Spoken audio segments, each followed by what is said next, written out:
13 anos em vigência aqui no Brasil, a lei da alienação parental pode ser revogada.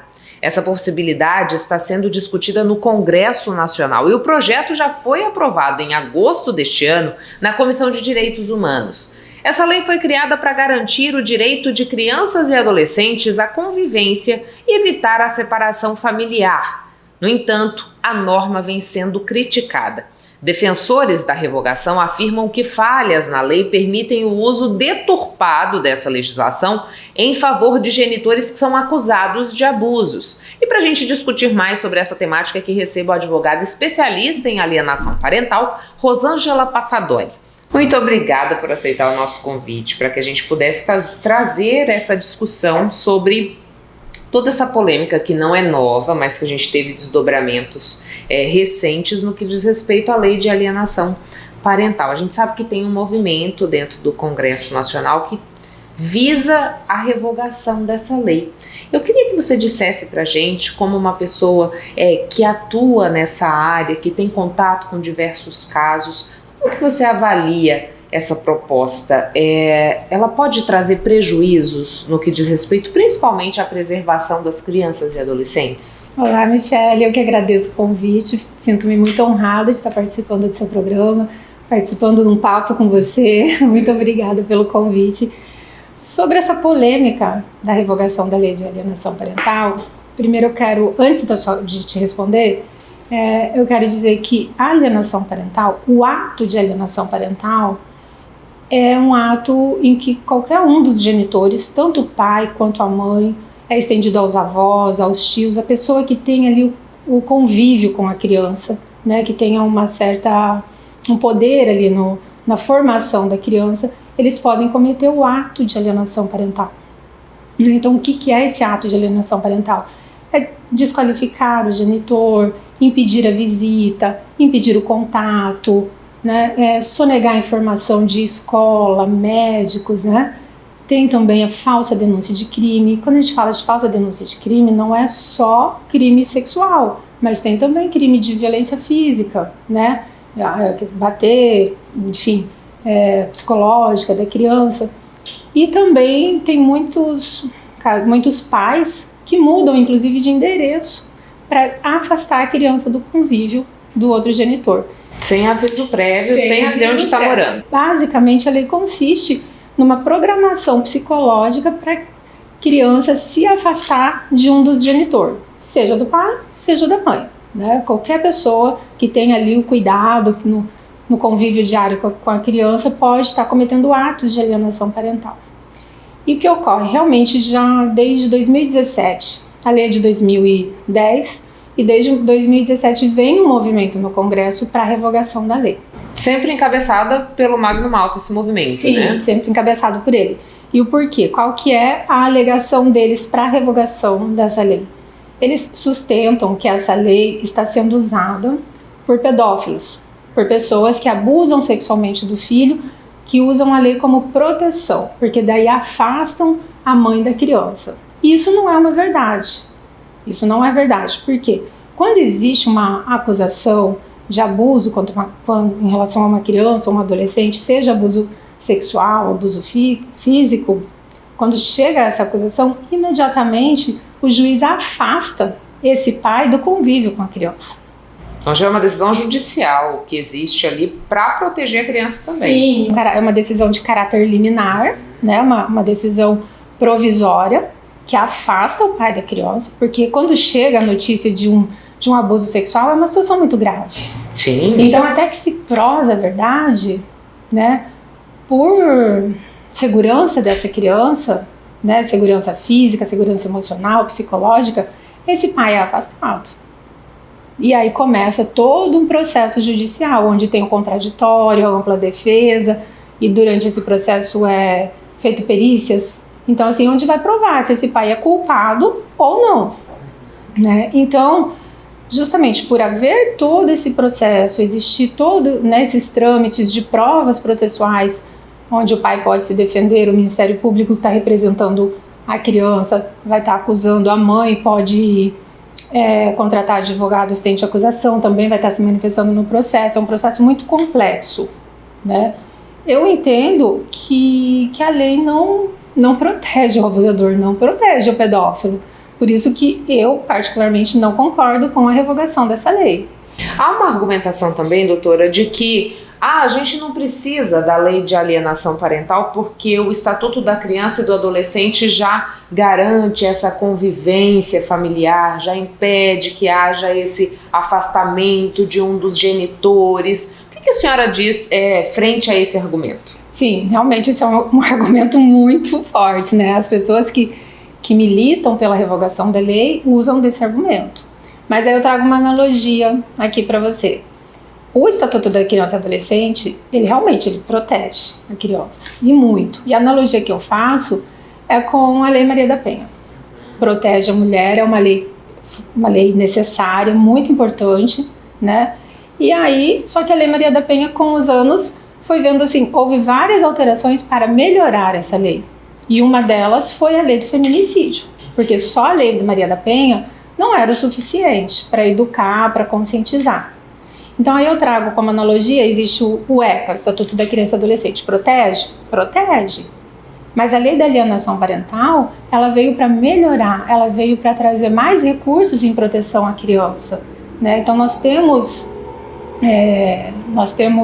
ferramentas na lei de alienação parental que nós não temos lá no ECA, né? Como por exemplo, a obrigatoriedade do estudo psicossocial com a criança, né, que é feito para se comprovar a alienação parental, tem que a criança, a família, não só a criança, como toda a família, o pai, a mãe, ou padrasto, madrasta, é submetida a um estudo psicossocial, e que envolve psicóloga, assistente social, as quais têm, por obrigatoriedade, tem que ter formação em alienação parental.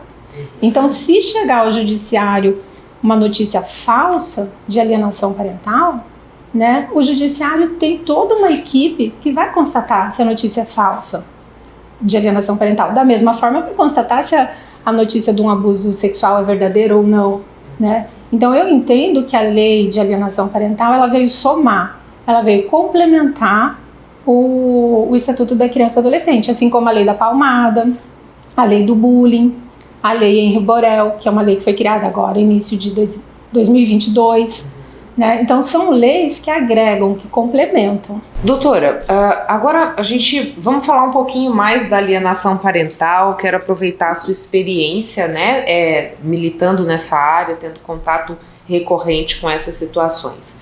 A alienação parental, ela só acontece ou ela só se configura em casos de divórcio? Ou é possível a gente configurar uma alienação parental quando esse casal ainda vive junto? Porque sim, a gente sabe que às vezes tem, né, essa coisa, porque o pai ou porque a mãe, e influencia a criança de alguma maneira. Sim, exatamente. Acontece muito da alienação, os atos de alienação parental, né, já começarem desde o casamento. Né? Então, assim, não é só com o divórcio. E essa influência realmente de estar influenciando, de estar programando a criança, desqualificando, né, o genitor. Tanto pode ser o pai desqualificando a mãe, ou a mãe desqualificando o pai. E acontece muito ainda na vigência do casamento. Só que os pais estão tão envolvidos ali na situação que acaba não tendo essa percepção dos primeiros atos, a gente fala os primeiros sinais de alienação parental. Né? Então é possível sim começar na constância do casamento. Ter ciência da alienação. As pessoas que te procuram, elas reconhecem de que forma que esse movimento de alienação começou? Ou elas às vezes não têm ciência de que aquilo que estão fazendo pode ser configurado como alienação? Eu queria que a senhora pudesse dar exemplos concretos para que quem está assistindo a gente entenda de fato como essa alienação ela vai sendo construída no dia a dia, se existem frases, se existem comportamentos. A senhora citou para a gente a questão de mudar de endereço, por exemplo, sonegar informações de escola. Eu queria que a gente pudesse esmiuçar isso um pouquinho mais. Sim, Michele, a maioria das pessoas que me procuram, tanto homem quanto mulher, a maioria não tem ciência de que estão sendo vítimas de alienação parental, né? Chegam até mim, assim, revoltados com a atitude do outro genitor e, ao mesmo tempo, preocupado com a criança, né? Então, assim, Aí conforme vai acontecendo o atendimento, eu vou conversando, eu vou explicando. Então assim, eu tenho casos de mulheres que me procuraram, narraram a situação conjugal, o conflito familiar que estavam vivenciando e me trouxe. 2 casos que eu vou te citar aconteceram esse ano. Uma mulher me trouxe que ela já estava separada de fato do marido dela, tem uma criança de 2 anos aproximadamente, e o marido ficava insistindo que queria ver essa criança, e em um determinado momento houve uma situação, uma discussão verbal, e ela fez a denúncia de violência doméstica. E ela foi me procurar, ela estava um pouco arrependida, e eu falei, mas por que você fez essa denúncia? Né, já existia essa violência, houve, né? Ela falou, não, porque eu não queria ele perto da minha filha. Eu falei pra ela, você sabia que isso é violência? Que isso é alienação parental? Não, nunca ouvi falar. Aí eu comecei a explicar pra ela o que era alienação parental. Ela falou, então eu vou pegar minha filha e vou embora para outra cidade, eu vou embora para outro estado, eu consigo transferência do meu trabalho, pronto, tá resolvido. Eu falei, não. Isso também é alienação parental.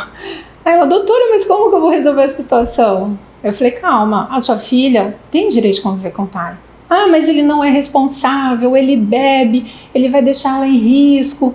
Eu falei, nós temos a possibilidade de fazer visitas assistidas. A sua filha ainda é muito pequena, tem só 2 anos de idade, eu entendo a sua preocupação, né? Então a gente pode tentar, ou se não conseguir um acordo judicial, a gente pode levar para o juiz a situação, que ele bebe, tudo que você está me trazendo, e vamos pedir uma visita assistida, que acontece dentro do fórum, né? Mas você não pode simplesmente afastar, tirar sua filha do convívio com o pai. Então, e ela nem sabia o que era alienação parental. Então, assim, houve essa conscientização. E depois nós acabamos fazendo um acordo e hoje está todo mundo bem. Então, assim, nem tudo a gente leva para a justiça, né? Teve um outro caso de que uma mãe chegou para mim, né? Como ele já estava separada, divorciada há um tempo, tinham uma convivência boa, né? Ela e o ex-marido e o filho tinham uma regulamentação de convivência com o pai, com a mãe, era respeitada, só que esse pai casou novamente. Quando o pai casou, o filho veio a enteada, né? Porque a mãe já tinha uma filha de um outro relacionamento.